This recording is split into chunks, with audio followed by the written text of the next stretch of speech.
नमस्कार, आप देख रहे हैं बिजनेस टुडे बाजार। मैं हूं हर्ष शर्मा। आज हम एक ऐसे स्टॉक पर चर्चा करने जा रहे हैं जिसमें निवेशक काफ़ी हद तक फंसे हुए हैं, उनका पैसा फंसा हुआ है। हम यहां पर बात कर रहे हैं ब्राइटकॉम ग्रुप की। यहाँ पर एक बहुत बड़ी खबर आई है और जिसका सीधा असर स्टॉक पर देखने को मिला है। स्टॉक औंधे मुंह गिरा है। ब्राइटकॉम स्टॉक में करीब 5% से भी ज़्यादा का यहाँ पर गिरावट देखने को मिली है इस खबर के बाद, और स्टॉक सीधा 12 रुपये पर पहुँचता हुआ दिखा है। यहाँ पर नेशनल स्टॉक एक्सचेंज जो है NSE है, उसके ज़रिए एक बड़ा कदम उठाया गया है जिसका असर स्टॉक पर देखने को मिल रहा है। अब ये असर कितना गहरा हो सकता है यहाँ पर ये समझेंगे। ये गिरावट क्या और बढ़ सकती है या फिर अब कोई रास्ता बचा नहीं है निवेशकों के पास, तमाम चीज़ों को समझने की कोशिश करेंगे। लेकिन उससे पहले आपसे गुजारिश है कि हमारे चैनल बिजनेस टुडे बाजार को लाइक शेयर सब्सक्राइब करना मत भूलिएगा। तो देखिए, सबसे पहले मैं कुछ चीज़ों को बताता हूँ आपके पहले। देखिए, अगर इसके मार्केट कैप को देखें आप इस कंपनी के, तो करीब यहाँ पे 2,500 करोड़ के आसपास है, 2,476 करोड़ रुपए के आसपास है। अगर इसका पी देखें तो 1.75 है, काफ़ी ज़्यादा। अगर जो लोग पी के हिसाब से निवेशक निवेश करते हैं तो उनके हिसाब से तो ये काफ़ी सस्ते में मिल रहा है वैल्यूएशन के हिसाब से, लेकिन ऐसा है नहीं। इसी को चीज़ें, बहुत सारी चीज़ों को लेके ही निवेशक कंफ्यूज हुए हैं और लगातार पैसा यहाँ पर डूबा है यहाँ पर। लेकिन आरओई को, यहाँ पे आरओई को देखें तो ये भी करीब 22% के आसपास है। प्रमोटर्स की होल्डिंग अगर आप देखें तो ये करीब 18.5% के आसपास है, जबकि पब्लिक की होल्डिंग यहाँ पे 71% है, और एफआईआईज यानी कि जो विदेशी निवेशक हैं उनकी हिस्सेदारी भी करीब 10.5% है।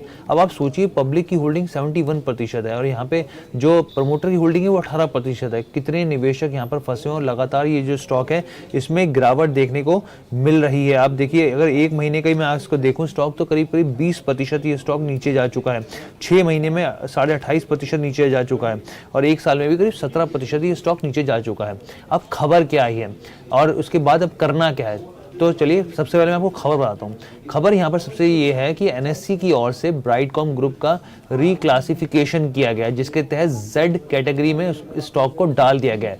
अब यहाँ पर Z कैटेगरी का मतलब क्या होता है? देखिए, Z श्रेणी में शामिल किए गए जो स्टॉक वो होते हैं जो एक्सचेंज की लिस्टिंग आवश्यकताओं का पालन करने में विफल रहते हैं, यानी कि जो कि रूल और रेगुलेशन होते हैं उसको पालन नहीं करते, उसको फॉलो नहीं करते, तो उनको Z कैटेगरी में, यहाँ पे Z श्रेणी में डाल दिया जाता है। या फिर निवेशक की शिकायतों का निवारण करने में विफल रहते हैं, क्योंकि बहुत सारे इन्वेस्टर्स होते हैं जब कुछ चीज़ें देखते हैं ज़्यादा तो वो कंप्लेन करते हैं। अगर उसका निवारण भी नहीं होता तब भी Z कैटेगरी में डाल दिया जाता है। अब यहाँ पर क्या हुआ है कि इसी के तहत कार्रवाई की गई है, और इस कार्रवाई का मतलब ये हुआ कि स्टॉक को सस्पेंड कर दिया गया है।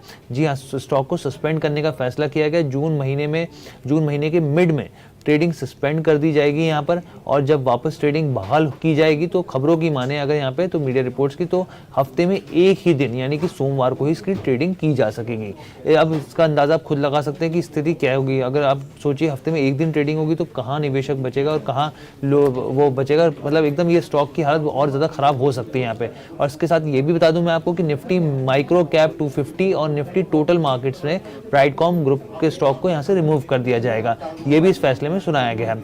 अब यहाँ पे सवाल उठता है कि करना क्या है यहाँ पर। तो इसके लिए बिजनेस टुडे बाजार ने मार्केट एक्सपर्ट राघवेंद्र सिंह जी से बात करी, जिन्होंने समझाने की कोशिश करी है कि इस फैसले का मतलब क्या है और अब निवेशकों को क्या करना चाहिए।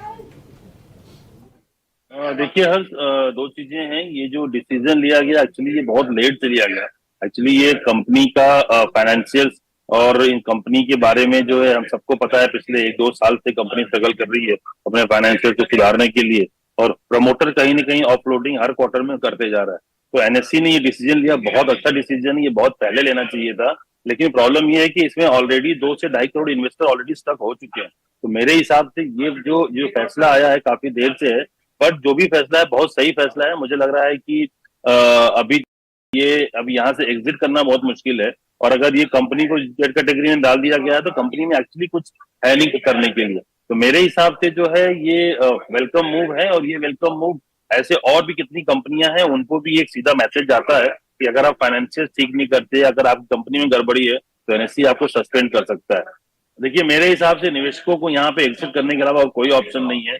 हमने भी कई बार आपके चैनल पे शेयर के बारे में डिस्कस किया और एग्जिट करने की राय दी, और मुझे लगता है कि जो है अभी ये लेवल पे जैसे जैसे सर्किट लगता जा रहा है, यहाँ पे जितनी जल्दी हो सके यहाँ से निवेशक निकल जाए, क्योंकि अब इस स्टॉक में कंपनी कुछ बचा नहीं है। तो मेरे हिसाब से जब तक कंपनी के फाइनेंशियल ठीक नहीं होंगे, कंपनी रिवाइवल नहीं करेगी, मेरे हिसाब से इन्वेस्टर को बने नहीं रहना चाहिए।